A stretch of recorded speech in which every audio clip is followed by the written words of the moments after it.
availability, so we did not get a chance to hear from Tom Brady.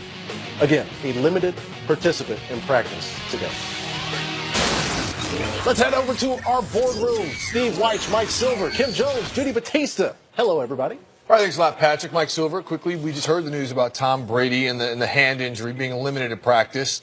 Cause for concern. Should the alarm bells be going off? I mean, Bill Belichick's press conference wasn't that illuminating, but this just added some intrigue to this game. And, you know, we don't know.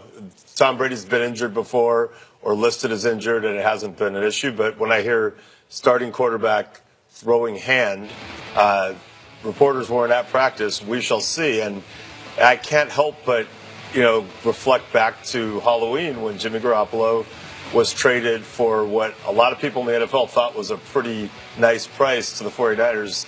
On the 49ers' behalf, they gave up only a second-round pick.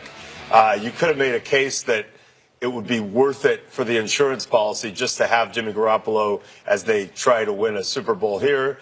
You could have even franchised him and carried both quarterbacks and stalled for another year with him facing free agency. But right now, the Patriots are certainly hoping, guys, that this is just a small thing. This is just a small thing for sure.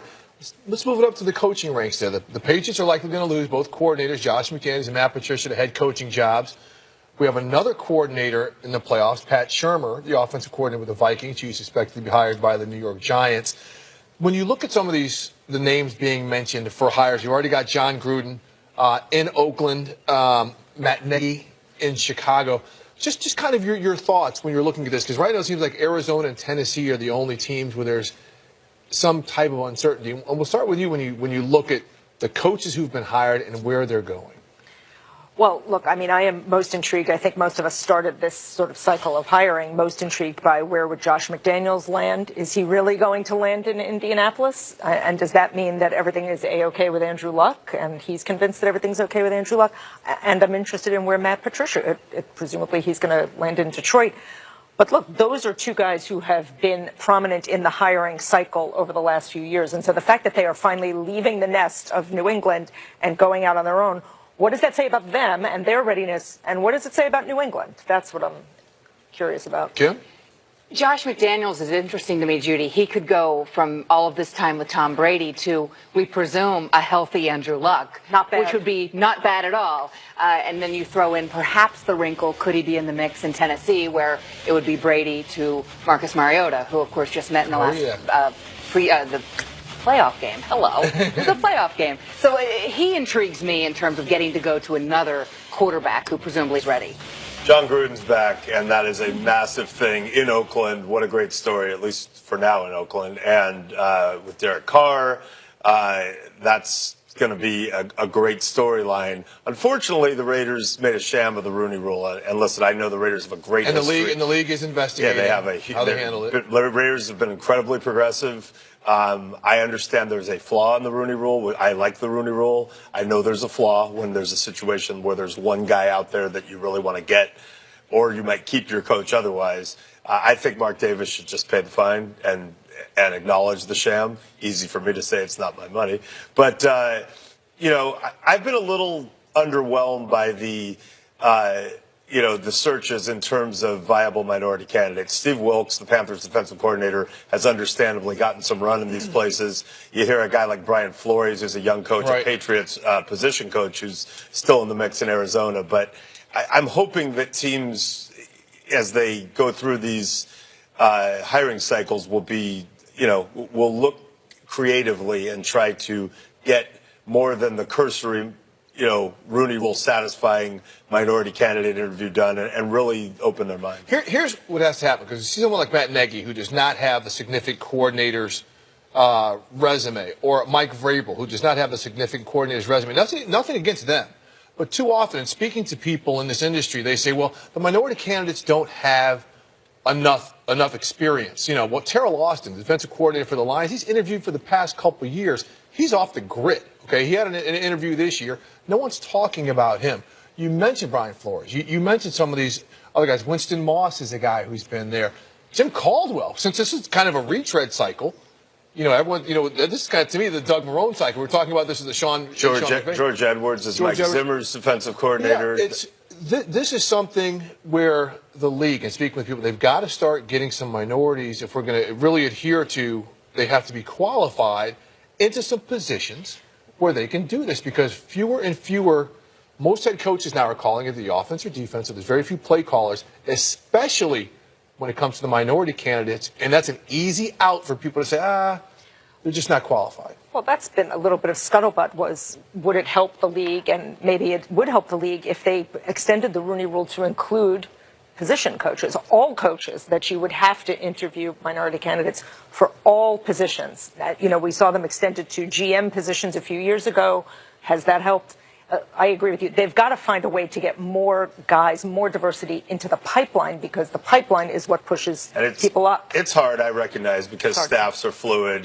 Coaches there are a lot of contingency plans. Will you come with me? I need to know. It's not hard. But in general, no, I mean, these things, the staffing happens, kind of before the jobs are lined up. Hey, John Gruden's been calling guys for weeks. If I come back. He had an opportunity to call some minority coordinators. Yeah, no, I know. He had an opportunity to hire people. It's not hard. I agree, but I just think the larger point is right, Judy, which is more people in all positions that naturally funnel their way up. I find myself often agreeing with Judy in these spots, and I completely do here. We have to get past the idea that there's the Rooney Rule candidate du jour. Correct. This year it was Steve Wilkes, and he checked the box for some people. It's offensive. The coaching in this league, the leadership in this league has to better reflect the league. And there are qualified people out there. You mentioned Terrell Austin. He's been a coach and a coordinator for a long time. A long time. I believe he's had 9 interviews before this year, 0 for 9. And now this year he did interview with Detroit. He was Jim Caldwell's defensive coordinator, and I don't know the chances there. But he's now with Marvin Lewis. Maybe Marvin Lewis, who isn't going to coach for another 12 years. I don't think that's some big secret.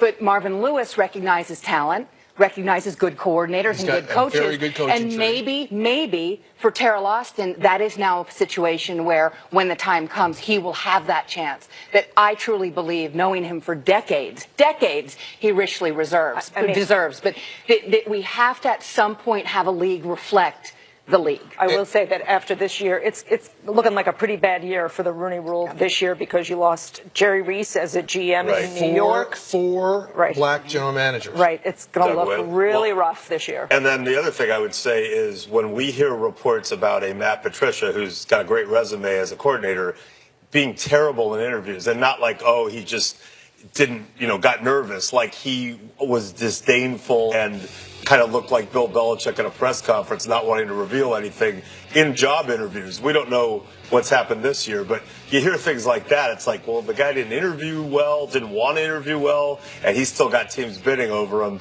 And then you see, other guys not getting opportunities. Yeah, and, and one big argument is, look, people should be able to hire who they want to hire. I agree with that. But, in any industry, if we stick to that without bringing potentially qualified candidates and to give them an audience in front of the people who actually pull the trigger, you're going to miss out on some talent. And that's something that, as a minority, we face. And especially when you look at the hierarchy. You look at the executive offices at just about any industry, it's a lot of people who don't look like me calling the shots. And if they're just hiring people who look like them because they're comfortable with that, which seems to be going on, then this is a situation that's going to continue to cycle. Hopefully people like the Fritz Pollard Alliance, who do hold the league accountable for minority hiring, can get some more names, get some more qualified candidates out there, and the people who actually do the hiring won't be so chicken to take a risk and actually stop with the rehiring of people. Not saying they're not qualified, but you might just find someone like the next Sean McVay or the Kyle Shanahan if they put them in the right situations. So I think that's it for now. Talk about some more coaches later. Some other stuff going on. Well done, Judy, Kim, and Mike. Patrick, back to you. And one thing that'll help, guys, is people facilitating conversations like that one. Tremendous job by you guys addressing the central issues that necessitate the Rooney Rule in the first place. When we come back here on Championship Wednesday, we'll get back to Foxborough to hear from the New England Patriots. That's coming up here on NFL Network. 8 hours of Championship Wednesday coverage continuing. It's just important to me that